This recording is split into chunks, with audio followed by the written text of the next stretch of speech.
All right, let's see here.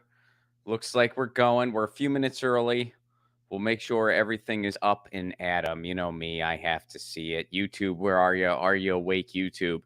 YouTube is awake. Good morning, YouTube. Hope you're well. Rockfin, are you with us? Rockfin's a little slower. That's okay. Rockfin's with us. And of course, Twitter is with us. Always a battle for second and third. Uh, what's up, everybody? Good afternoon, good evening, good morning. My guest for the first part of today is in an evening time zone. It's evening where he's at.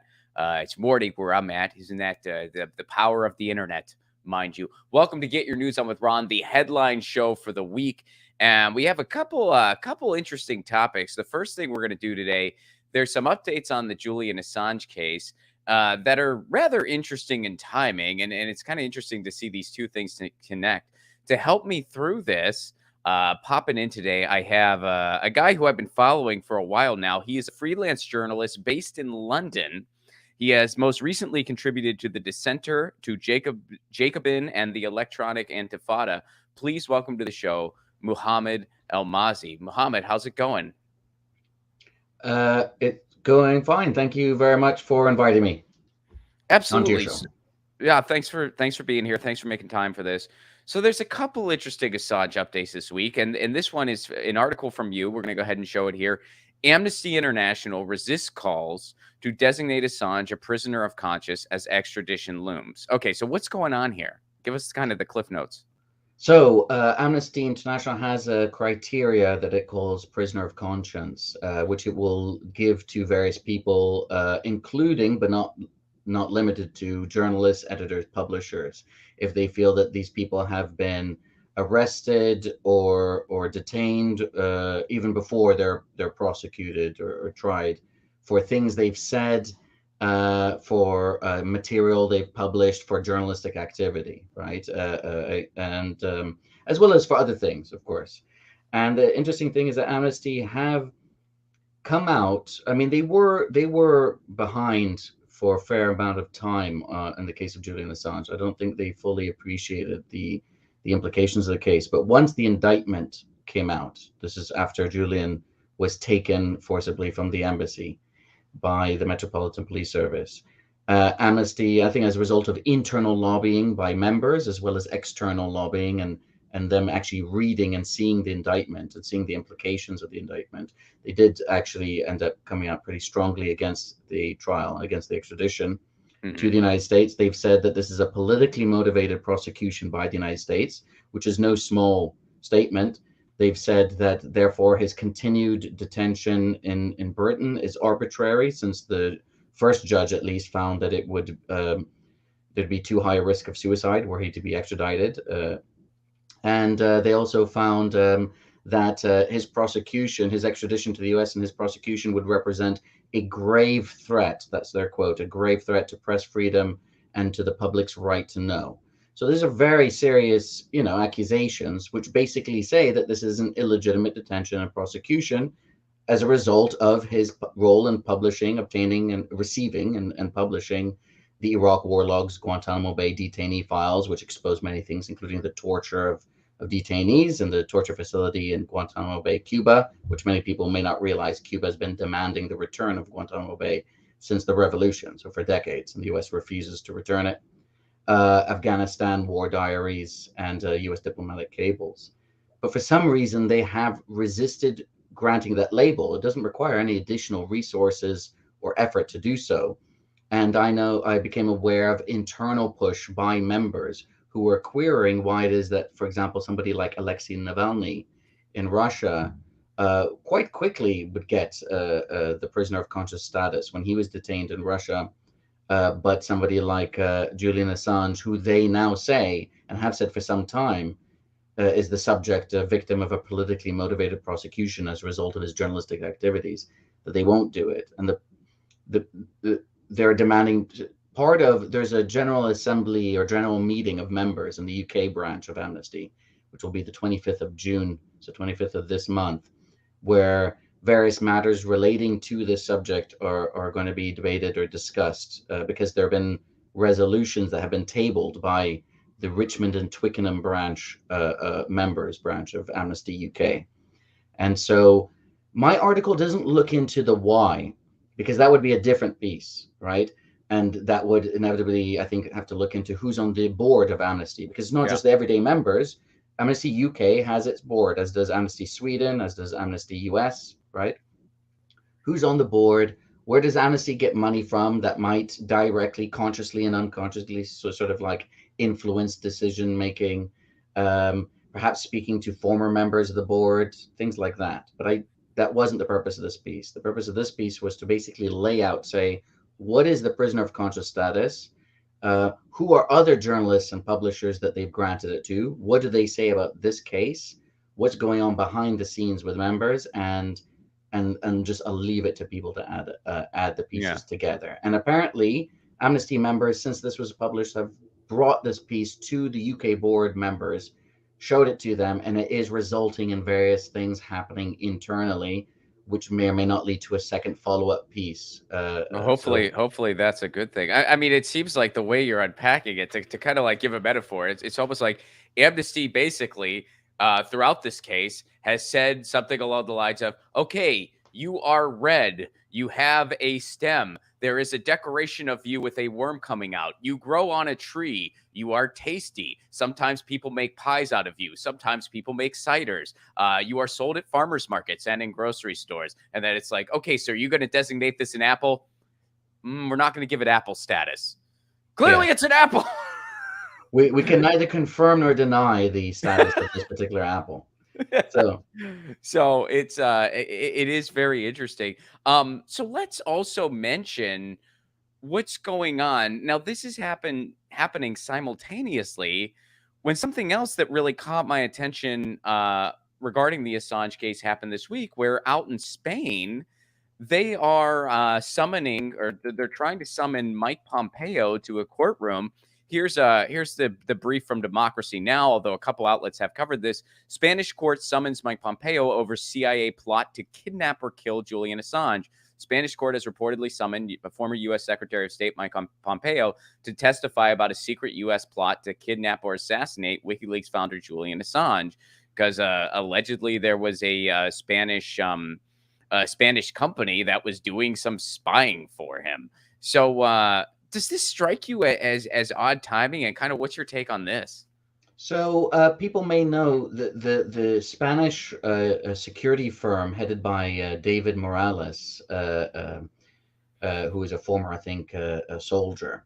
They UC Global were hired by the Ecuadorians to protect the Ecuadorian embassy, wherein Hmm. Julian Assange was a political asylee there, had been granted status. And sometime during this process, according to two whistleblowers who work for UC Global, David Morales, after he was at Las Vegas Sands and met some people connected with billionaire Sheldon Adelson, who's the largest contributor to Trump's campaign and has like links with sort of Pompeo and them.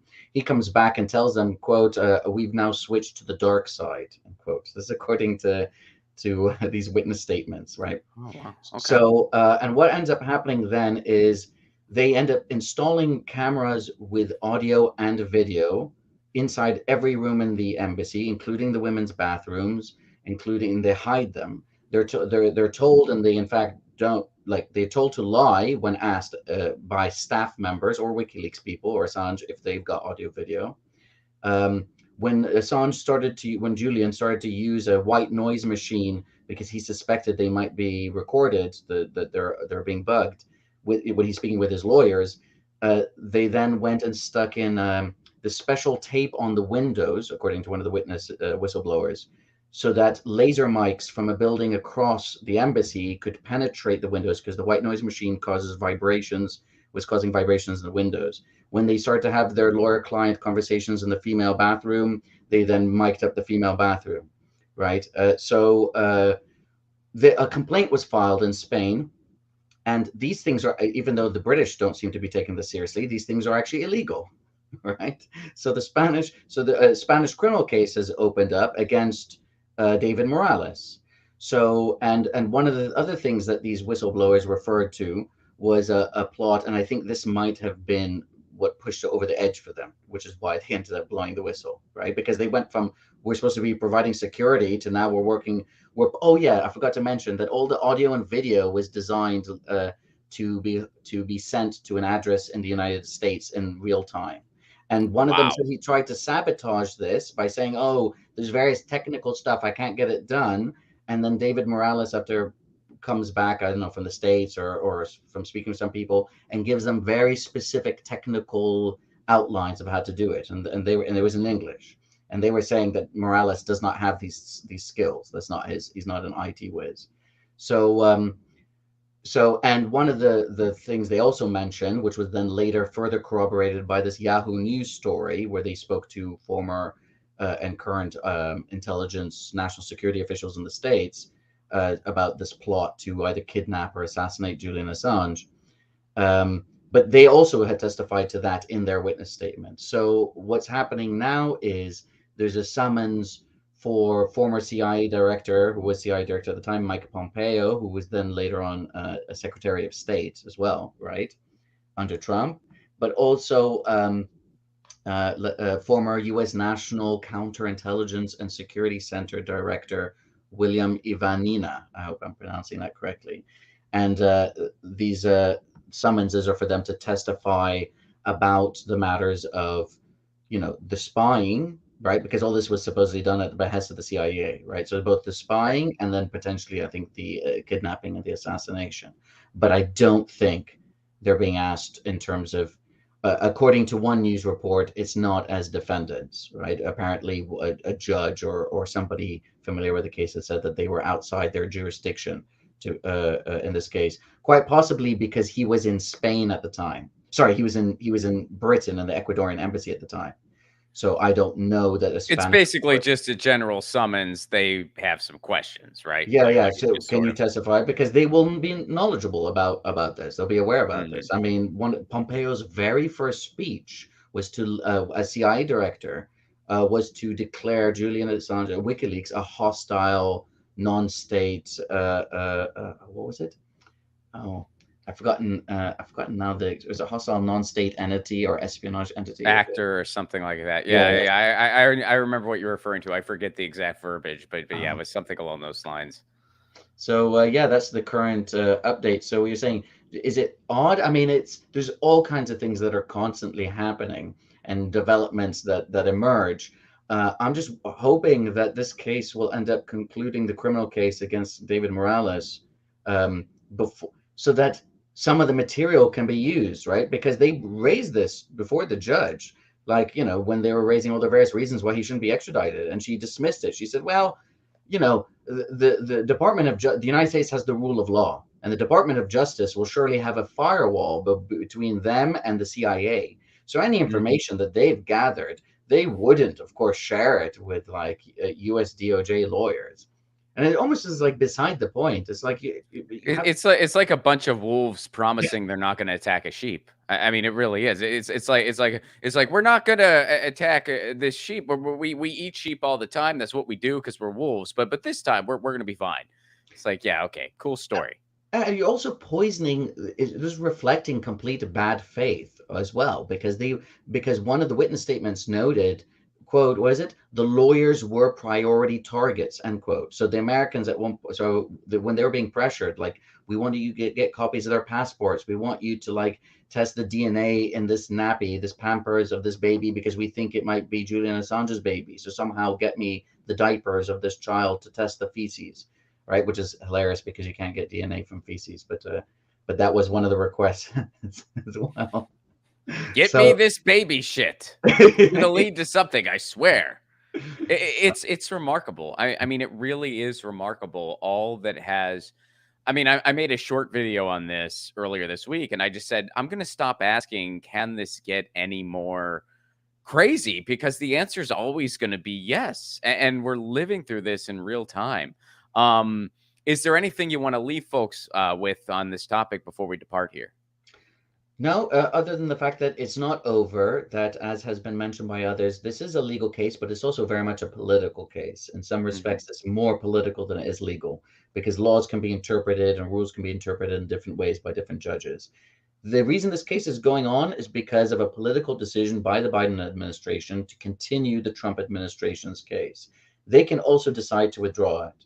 So if enough pressure is placed on enough Congress people and enough of them place enough pressure on Biden, and likewise here, if enough pressure is placed on members of parliament who then pressure the prime minister, it can get to the point where it's enough of a political headache where one leader or another, and same thing with in Australia as well with this newly elected government. You can imagine Boris Johnson saying, "Hey, look, okay, you've had your pound of flesh. It's been a number of years. You've sent a chill through other people who might want to do proper journalism. This is becoming a real pain for me now domestically. So part of the special relationship is a give and take relationship, and so do something about this. Find a reason to withdraw the case."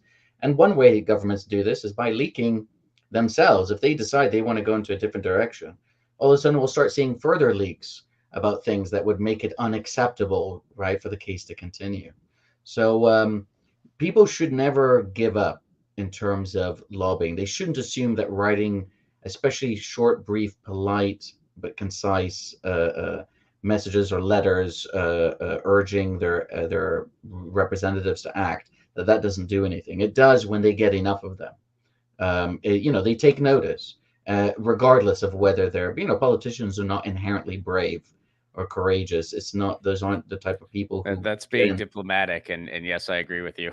Um, and so it's what you need, countervailing pressure, because there is pressure constantly coming from one direction. So if you want to increase the chances that they'll act, think, how long is me sitting there typing a letter? Maybe I'll quote the ACLU or Amnesty International in terms of what they say. You could do a 500-word letter, email very easily, right? Or even less, citing what these people are saying, what these major establishment institutions are saying, the International Federation of Journalists, for example. So, yeah, if you're in the United States, lobby. If you're in Britain, lobby your governments to bring an end to the extradition prosecution. That's one thing I think we could suggest people do. Well, thank you very much for taking some time to help us to help fill all this in for us, and also, like, on the bigger scale, I know that you are among a handful of journalists that are really dedicated to this beat and dedicated to this story.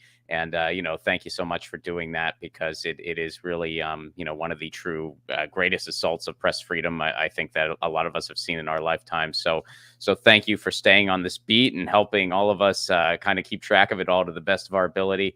And yeah, I wish you continued success in this, and we'll have to check in again soon. Absolutely. Anytime.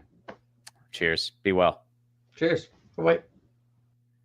That's Mohammed Almazi. Definitely follow him on Twitter. It is just M Elmaazi, and that is ELMAAZI. And you can find his work in The Dissenter and Jacobin. He's a freelance journalist who has really covered the Assange beat, and it was cool to have him help us unpack that.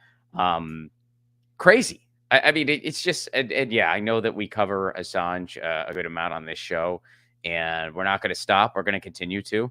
I think it's important that everybody does their best on this story, because it really is ridiculous what is going on. And ridiculous is an understatement for it. And, one thing I'll mention, and I know I've talked about this on the show before, there is so much propaganda, especially in the West, and in particular the United States. The United States even more so, I think, than anywhere else, because the United States really wants this guy dead, and by the United States, of course, I mean the United States government and the Secret Services, the CIA, and so forth. So it's important for people who might not be aware of what's really going on to have these conversations with them. I know you might think that's small, but you know what? If we all do something small, it adds up. And there are a few people in my personal life who I have flipped on this story. There's a few people in my personal life, all they heard was the propaganda from corporate media about Assange. They didn't know what was really going on. We kind of sat down. We just talked about it. I gave them my perspective on things. And it's not my perspective. It's just what's really going on. And I've had some few people in my life who said, wow, I didn't realize that's what's really going on. This is wrong. This man needs to be freed immediately. This is wrong. So I echo what Muhammad said. Don't give up. don't give up hope. We can't give up.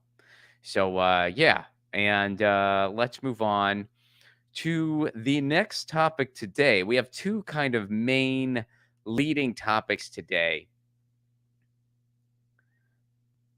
And we're going to go into the digital rights space. So it is summertime, as many of you know, and I am going to have an antitrust summer. What's an antitrust summer, you might ask? Well, there's two things going on right now. OMA and ACOA. Ron, is that an EDM show you're going to? No, they're two antitrust bills in the digital rights sphere that we actually have a chance at seeing becoming law. And these two bills would be very, very helpful. Okay, so let's start with OMA, the Open Apps Market Act, and the other one, ACOA, the American Innovation and Choice Online Act. So, what OMA does, OMA breaks up Apple and Google's app dominance. So, what happens is when it comes to apps, Google and Apple, they're the big players. They pretty much dominate the market. And what they do for independent apps or alternative apps, they charge them these high fees and these high commissions to even have their apps be present in the stores. They also can allow their software to work on your phone versus other things.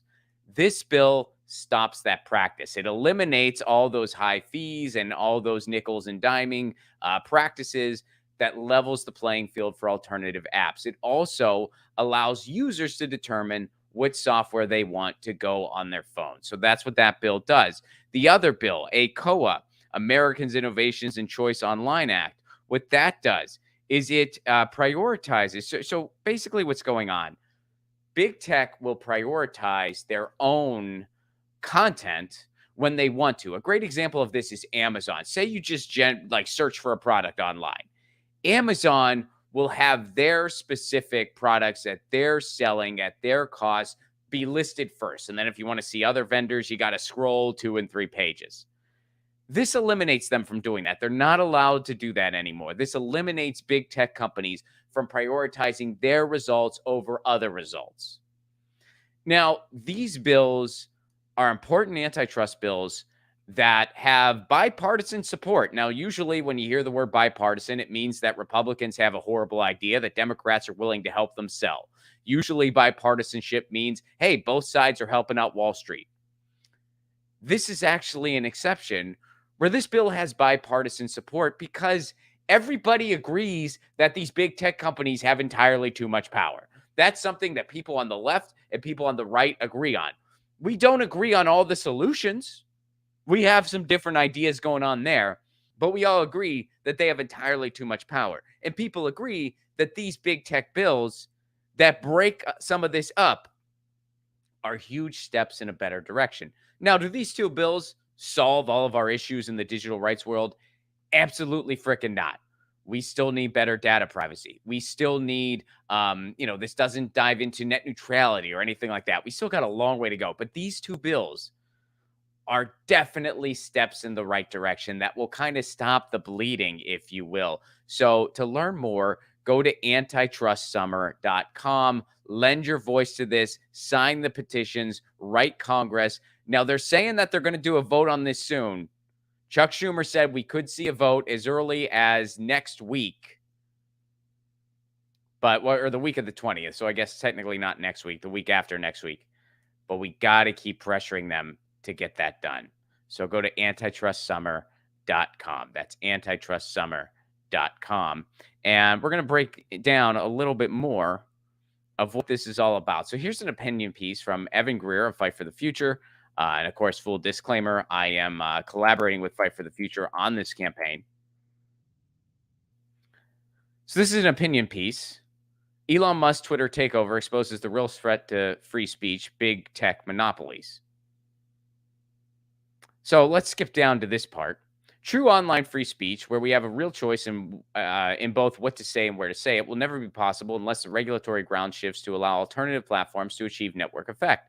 That's why the best response to Musk's takeover of Twitter is for lawmakers to pass the American Innovation and Choice Online Act, ACOA, and Open App Markets Act, two antitrust bills that will rein in tech monopolies and put us on a path toward a world where people can have real option when it comes to social media. So Some opponents of antitrust paint the fight to rein in big tech as an abstract issue unimportant to real people. But in reality, robust antitrust policies would tangibly improve our online experience, especially for the marginalized community most harmed by big tech monopolies. At a time when civil rights protections are being rolled back across the country, building viable platforms for marginalized people to organize in their communities is more important than ever. But as long as big tech's gatekeeper status goes unchallenged, these much needed alternative platforms are unlikely to become viable. So, these next two paragraphs kind of go into a description of what these bills do. I know I gave you guys a brief summary. Here's a little bit. Here's another summary straight from the piece. Thankfully, we have an opportunity to start building a digital economy where users have real choice. Senate Majority Leader Chuck Schumer needs to act like a majority leader and move the Senate to vote on a motion to proceed with OMA and ACOA. Then Congress should pass. Uh, then Congress should pass them. In short, OMA will loosen Apple and Google's duopolistic grip on app markets, which unfairly disadvantages small developers by requiring them to pay rent in order to have their app usable on most people's phones. OMA would force Apple to allow alternative app stores, enabling developers to escape their notorious 30% commission on everything that happens within their restrictive app store. And it would require Apple and Google to allow people to choose what software to run on the devices they own. ACOA is a broader piece of legislation that would prevent the biggest tech monopolies from prioritizing their own products at the expense of alternatives. For example, it would crack down on giants like Amazon, which use their massive data harvesting operation to make cheaper versions of popular products and then preference them in search results. So while this bill doesn't address data privacy specifically, which of course we do need that, it kind of gets into it a little bit via the side, you see, because they're saying, okay, you can't do this anymore. You can't prioritize these search results. And part of the thing that helps you prioritize these search results is data harvesting. What is data harvesting? What is data harvesting? Well, that's when apps or your browser or a social media platform kind of monitors what you do and where you go so that they can advertise to you. This is Facebook's entire business model. The business model of Facebook is to keep you on Facebook. So they watch everything you do. They watch everything you do, and then they feed you things based on your biases. They feed you things based on your political biases, the things you like to buy, the things you like, and they try to keep you on Facebook and they advertise to you. And these advertisers pay for the opportunity. And basically, your data, your information has made Mark Zuckerberg and his friends very, very rich. And because of this, we have a handful of near monopolies that kind of dominate our online sphere.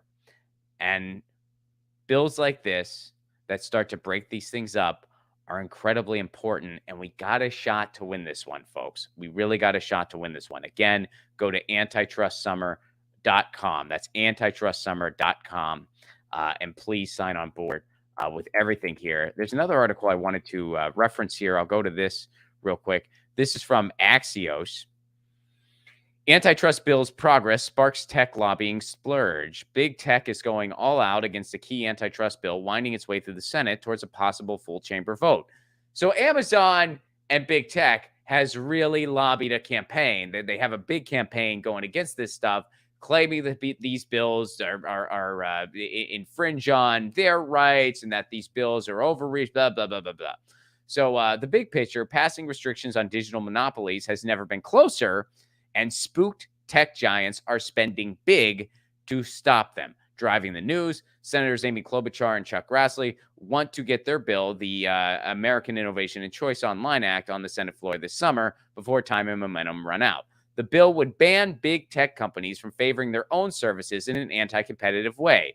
For example, Apple would have to allow apps to use their own payment systems. Amazon could not preference its in-house label products over third-party sellers. Google could not surface its reviews over others in search results.